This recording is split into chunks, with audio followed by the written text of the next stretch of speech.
სახელითა მამისათა და დისათა და სულისა წმინდისათა. ძვირფასო მამებო, ძმებო და დებო, გილოცავთ მირქმის დიდებულ დღესასწაულს და გადმოგცემთ სრულიად საქართველოს კათოლიკოს პატრიარქ ილია მეორის ლოცვა კურთხევას. ამ დღეს მირქმა ეწოდება იმიტომ, რომ იერუსალიმის ტაძარში ღრმად მოხუცებული მართალი სვიმეონი მიეგება 40 დღის ჩვილ იესოს თავის ყოვლადწმიდა დედასთან ერთად. ეს დღესასწაული ძალიან მნიშვნელოვან სწავლებას გვაძლევს ჩვენი სულიერი ცხოვრებისთვის. გადმოცემის თანახმად მართალმა სვიმეონმა იცოცხლა 300 წელიწადზე მეტი, რადგან მას სულიწმიდისგან ეუწყა წინასწარ, რომ არ გარდაიცვლება ისე, რომ თავისი თვალით არ იხილოს ქრისტე მაცხოვარი. და აი, როდესაც მან ხელში აიყვანა ჩვილი იესო, მიიხუტა გახარებულმა წარმოთქვა შესანიშნავი სიტყვები. აც განუტევე მონაშენი მეუფეო სიტყვისაებრ შენი სამშვიდობით, რამე თუ იხილეს თვალთა ჩემთა მაცხოვარება შენი. ეს ნიშნავს, რომ აღსრულდა ყველაფერი ის, რისთვისაც მე ცხოვრობდი.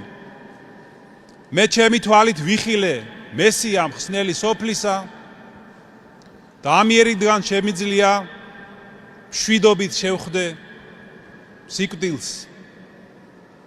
და აი, ძვირფასო ძმებო და დებო, იმისთვის რომ ჩვენს შევძლოთ გარდაცვალების წინ ასეთი სიტყვების წარმოთქმა, უნდა გავხდეთ ღვთის მიმრქმელები.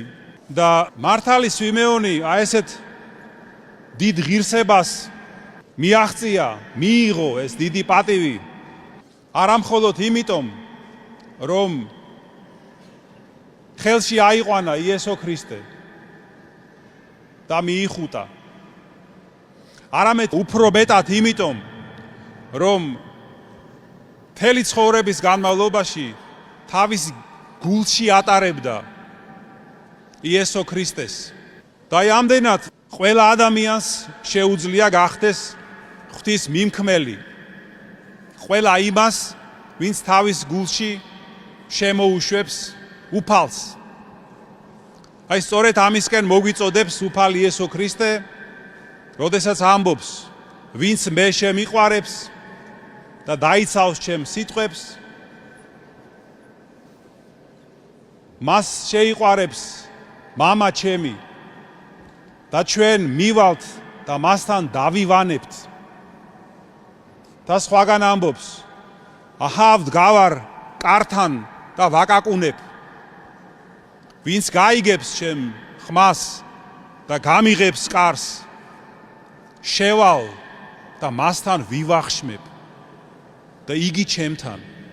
ესე იგი, იმისთვის რომ ჩვენს გავხდეთ ღვთის მიმრქმელები, მხოლოდ ერთი რამ მოგვეთხოვება, რომ შევიყვაროთ უფალი, ვიცავდეთ მის ცნებებს და არ დავხუროთ ჩვენი გულის კარები, როდესაც უფალი გვიკაკუნებს ჩვენ. იქნება ეს მისი სიტყვებით, წმინდა სახარებიდან, ბიბლიიდან, თუ იქნება ეს განსაცდელების მეშვეობით. და ის, რომ ადამიანი ღვთის ტაძარია, ამას ასწავლიან მოციქულებიც. მაგალითად, წმინდა პავლე მოციქული ამბობს, რომ ნუ თუ არიცით, რომ თქვენი სხეული ტაძარია თქვენში დამკვიდრებული სული წმინდისა. და სხვაგან ამბობს ასევე, რომ ნუ თუ არიცით, რომ ქრისტე არის თქვენში.